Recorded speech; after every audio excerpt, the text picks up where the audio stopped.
Hi guys! So welcome na naman po kayo dito sa aming channel.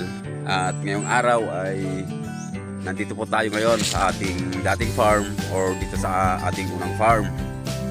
Bali, mayroon pa po tayo ditong mga mangilan-ilan na alaga na atin pa rin pong pinupuntahan dito para po pakainin. So unang-una, nandito po yung ating isang alagang aso. Bali, nilipat ko muna dito sa may bandang gitna dahil nga po sa kinailangan nating putulin yung Madre Cacao dito sa kanyang pwesto. So kailangan po nating putulin yan, pati yung isang mahogany na maliit, dahil nga po sa magiging abala po siya sa wire ng kuryente, kaya kailangan po natin siyang putulin. Bali, ang kagandahan po dito mga ka-agri ay nasa loob po natin yung isang poste ng kuryente. So ayun po, ayan lang po yung poste ng kuryente, and malapit lang po dito sa ating kubo. So malaking bagay po yan para sa mga susunod na taon ay hindi na po tayo problema sa pailaw dito sa ating farm. So ito po ay hindi po natin iniwanan. Nilipat lang po natin yung ating mga alaga dahil nga napagdesisyonan ko na mas maganda dito sa may bandang harap na mga prutas na lang at yung mga tanim ang ilagay po natin dito. So ayun po yung plano, kaya nilipat ko po sa may bandang likuran yung ating mga alaga, and at the same time din po ay maano po natin yung nabili nating property, ma-improve natin pa konti-konti. So ang kukulit ng mga anak ng native na baboy natin ngayon mga ka-agri. So lumalabas sila. Titignan nyo po, itong batch na to is ang tataba mga ka-agri. So pwede sigurong kuhanan to ng bulugan, dahil mga bulugan po yung anak nito mga ka-agri. So ayan.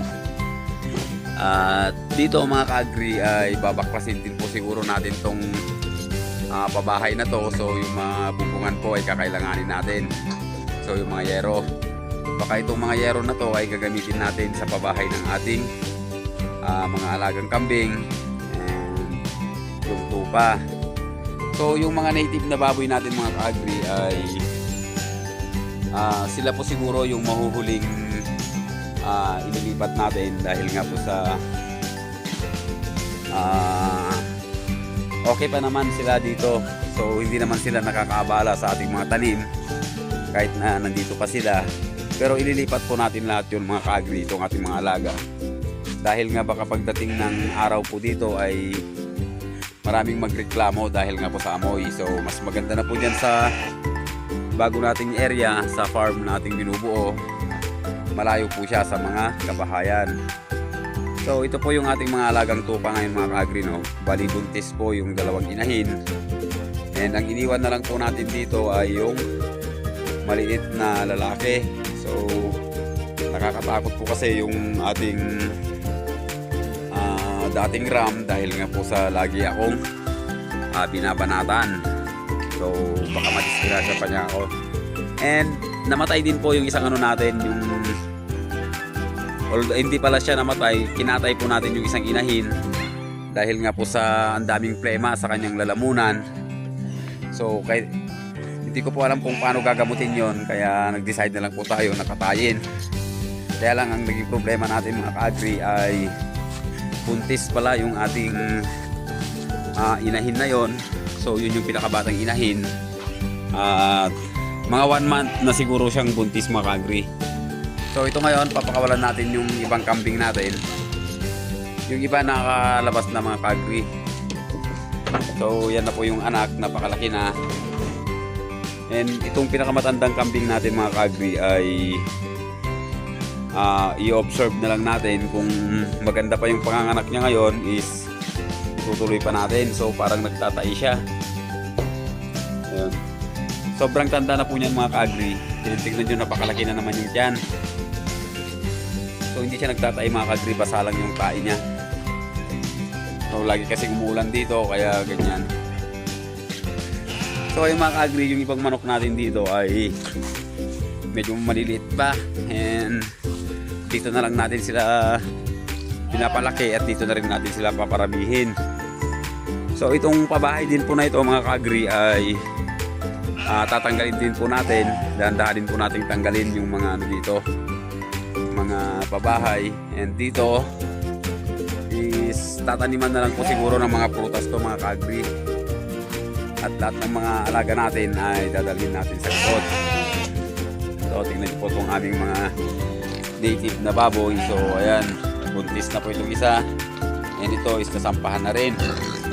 Tapos yung isang maliit natin is nakalabas. So okay lang naman dahil hindi naman siya inaaway. So nung una inaaway siya pero ngayon ay hindi na, kaya pinabayaan ko na lang mga ka-agri. And ito rin po yung iba. So nandito pa yung iba. So marami na po tayong native na baboy mga ka-agri. Oo, ayan. Bali ito na po yung sitwasyon no mga ka-agri dito sa ating unang area. So gagawin na lang po natin itong taniman ng prutas. Prutas na lang po yung itatanim natin dito. And ito po yung hinihintay natin mga ka-agri na muscovitax natin. So hindi pa naman siya namimisa, nandiyan pa rin. And itong isa is inupuan pa rin yung kanyang itlog kahit na dadalawa naman. So napasa na yan mga ka-agri. Baka dadalhin ko na rin po siya sa susunod na araw. So napakaganda na ng view dito. Yung mga kalamansi natin, dami na namang bunga. And itong mga tupa natin mga ka-agri is nasanay na po yata sa darak. Kada makita ako ay lumalapit na agad dahil nga po sa pinapakain ko sila ng darak mga ka-agri. So ayun lang, marami pa rin ano dito, marami pa tayong ginagawa dito, kaya minsan nalilate tayo dun sa ating farm. So pag ano-ano po tayo sa gawa, pa punta tayo doon, punta dito, so ganun po yung ginagawa natin.